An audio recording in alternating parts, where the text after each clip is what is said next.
ಶ್ರೇಯಾಸ್ ಕಿಚನ್ಗೆ ಸ್ವಾಗತ. ನಾನಿವತ್ತು ನಮ್ಮ ಮನೆಯಲ್ಲಿ ಬೆಳೆದಂಥ ಈ ಹರವೆ ಸೊಪ್ಪಿನಿಂದ ರುಚಿ ರುಚಿಯಾದ ಪಲ್ಯನ ಹೇಗೆ ಮಾಡೋದು ಅಂತ ಹೇಳ್ಕೊಡ್ತೀನಿ. ನೋಡ್ಕೊಂಬೇಡ ಬನ್ನಿ.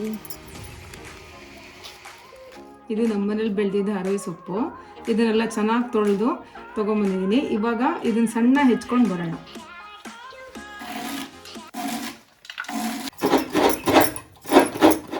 ಒಂದು ಅರ್ಧ ಸ್ಪೂನ್ ಸಾಸಿವೆ, ಅರ್ಧ ಕಾಯಿ ಕಡಿ ಮತ್ತು ಒಂದು 5-6 ಬ್ಯಾಡಗೆ ಮೆಣಸು ಮತ್ತು 3-4 ಬಳ್ಳಿ ಮೆಣಸು ಎಲ್ಲ ಮಿಕ್ಸಿ ಜಾರಿಗೆ ಹಾಕಿ ರುಬ್ಕೊಳ್ಳೋಣ.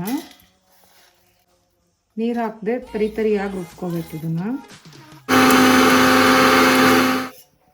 2 ಸ್ಪೂನ್ ಎಣ್ಣೆ, ಅರ್ಧ ಸ್ಪೂನ್ ಸಾಸಿವೆ, ಅರ್ಧ ಸ್ಪೂನ್ ಉದ್ದಿನಬೇಳೆ.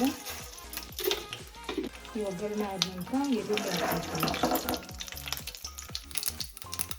ಈ ಒಗ್ಗರಣೆ ಆಗಿದೆ, ಇದಕ್ಕೆ ಈರುಳ್ಳಿ ಹಾಕ್ಕೊಳ್ಳೋಣ. ಈರುಳ್ಳಿ ಹಾಕ್ಕೊಂಡು ಒಂದು ಸ್ವಲ್ಪ ಫ್ರೈ ಆಗಬೇಕು. ಇದಕ್ಕೆ ಸೊಪ್ಪು ಎಲ್ಲ ಹಾಕ್ಬಿಡೋಣ.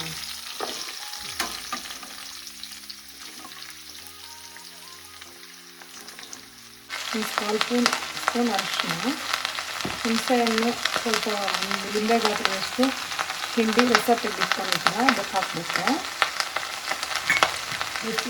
ಅಷ್ಟು ಉಪ್ಪು, ಸ್ವಲ್ಪ ಬೆಲ್ಲ, ಇದಕ್ಕೆ ಸ್ವಲ್ಪ ನೀರು ಹಾಕಿ ಮುಚ್ಚಿಟ್ಟು ಬೇಯಿಸ್ಕೊಳ್ಳೋಣ. ಕರಿವೆ ಸೊಪ್ಪನ್ನು ಒಂದು 20 ನಿಮಿಷ ಬೇಯಿಸಿದ್ದೀನಿ. ಚೆನ್ನಾಗಿ ಬೆಂದಿದೆ.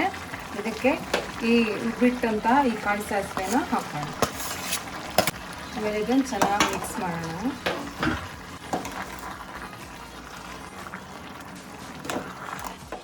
ರುಚಿ ರುಚಿಯಾದ ಹರವೆ ಸೊಪ್ಪಿನ ಪಲ್ಯ ರೆಡಿಯಾಗಿದೆ.